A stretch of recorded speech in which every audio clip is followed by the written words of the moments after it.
देश में एक बार फिर कोरोना वायरस का संक्रमण जोर पकड़ रहा है। बुधवार को देश में 53,364 नए केस सामने आए हैं, जो बीते साल 23 अक्टूबर के बाद से सबसे बड़ा आंकड़ा है।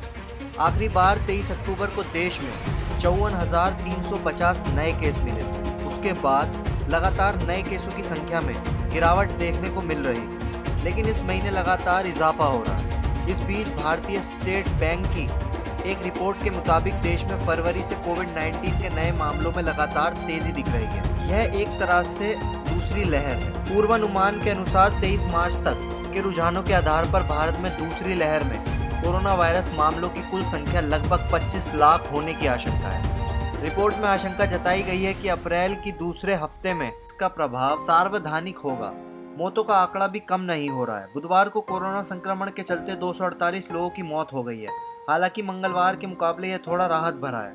उस दिन 275 लोगों की कोरोना संक्रमण के चलते मौत हुई थी। बुधवार को हुए तेज इजाफे के बाद देश में कोरोना के सक्रिय केस की संख्या 3,96,889 हो गई है।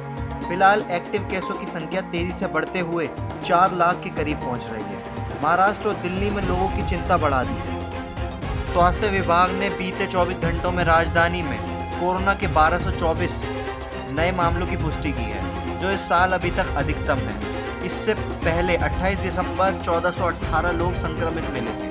96 दिन बाद सार्वजनिक मामले आए हैं। वहीं महाराष्ट्र में बुधवार को राज्य में नए संक्रमण के 31,855 केस दर्ज किए गए हैं। इसके अलावा मुंबई में भी नए केसों का आंकड़ा 5,000 के पार पहुंच गया। शहर में 5,190 नए केस दर्ज किए गए। इस तरह अकेले महाराष्ट्र में ही एक्टिव केस 2.5 लाख है, जबकि पूरे देश का आंकड़ा ही 4 लाख के करीब है। इसी तरह की कोरोना से जुड़ी अपडेट जानने के लिए आप देखते रहिए डेली न्यूज़ और डेली न्यूज़ को सब्सक्राइब कीजिए।